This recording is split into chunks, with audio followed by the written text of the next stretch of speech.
এবং নতুন আয়কর কাঠামোয় 7 থেকে 10 লক্ষ পর্যন্ত আয় 10%। ঠিক ঠিক।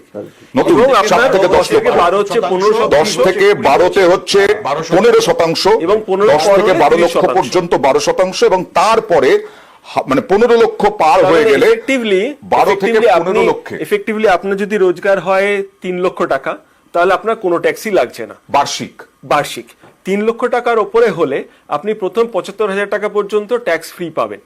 তারপরে যে আপনার রোজগার, তারপর ট্যাক্স আরোপিত হবে 5% রেটে। যদি 7 লক্ষ টাকার মধ্যে আপনার রোজগার আগে কি লিমিটেড থাকে, আগে 7 লক্ষ পর্যন্ত একেবারে কোনো ট্যাক্স ছিল না।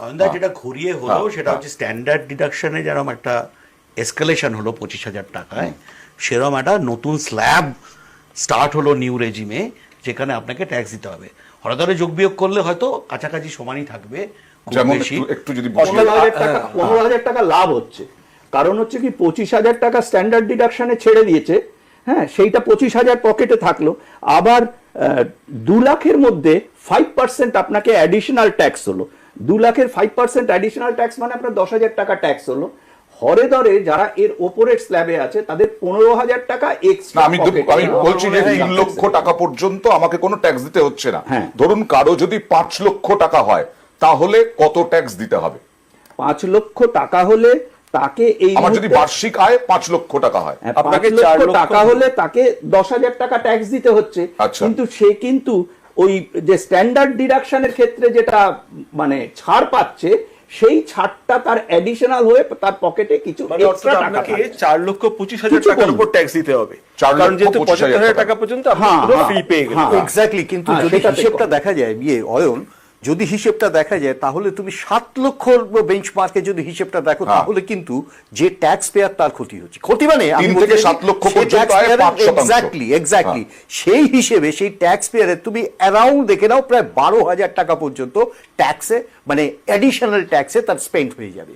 বিকজ 7 লাখ পর্যন্ত যেখানে ফ্রি ছিল, সেখান থেকে ডিডাক্ট করে এনে একটা স্ল্যাব তৈরি করে দেওয়া হলো, যেটা 75 মানে 25,000 রুপিস বাড়ানো। মানে আগে যেটা জিরো ছিল তার বদলে 12,000 টাকা আপনাকে দিতে হবে। বলছেন 7 লক্ষ টাকা পর্যন্ত আগে আয়কর দিতে হতো না। এখন যদি আমার বছরে 7 লক্ষ টাকা আয় হয়, তাহলে কত ট্যাক্স দিতে হবে? তাহলে আপনি ওখান থেকে 75,000 টাকা বাদ দিন প্রথমে, যেটার উপর ট্যাক্স আরোপিত হবে না, অর্থাৎ 6,25,000 টাকা। তার উপর আপনাকে 5% ট্যাক্স দিতে হবে। তাহলে কি আমার ক্ষতি হলো?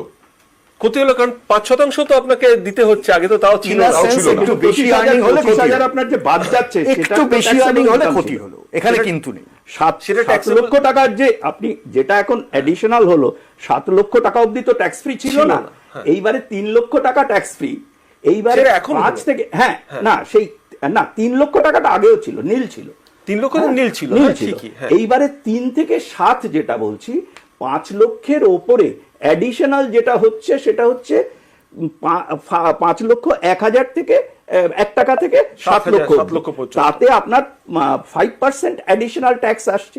তার মানে আপনার টোটাল 10,000 টাকা ট্যাক্স বাড়ছে, কিন্তু 25,000 টাকা আপনি স্ট্যান্ডার্ড ডিডাকশনে এক্সট্রা ছাড় পাচ্ছেন। তো সেইখানকার থেকে তো আপনার টোটাল ইনকামটা 7,50,000 যদি আগে থেকে থাকে, মানে অ্যাকচুয়াল ইনকাম, সেটা 7,75,000 হলো। আমি আসবো, কারণ আমি একটু মাসে না বছরে ইনকাম ধরে ধরে আমি একটু আলোচনা করতে থাকবো। তার আগে নির্মলা সীতারামন কি বললেন ট্যাক্স ডিডাকশন নিয়ে, দেখুন। I have 2 announcements to make for those opting for the new tax regime. The standard deduction for salaried employees is proposed to be increased from 50,000 to 75,000 rupees. Similarly, deduction on family pension for pensioners is proposed to be enhanced from 15,000 to 25,000 rupees. This will provide relief to about 4 crore salaried individuals and pensioners.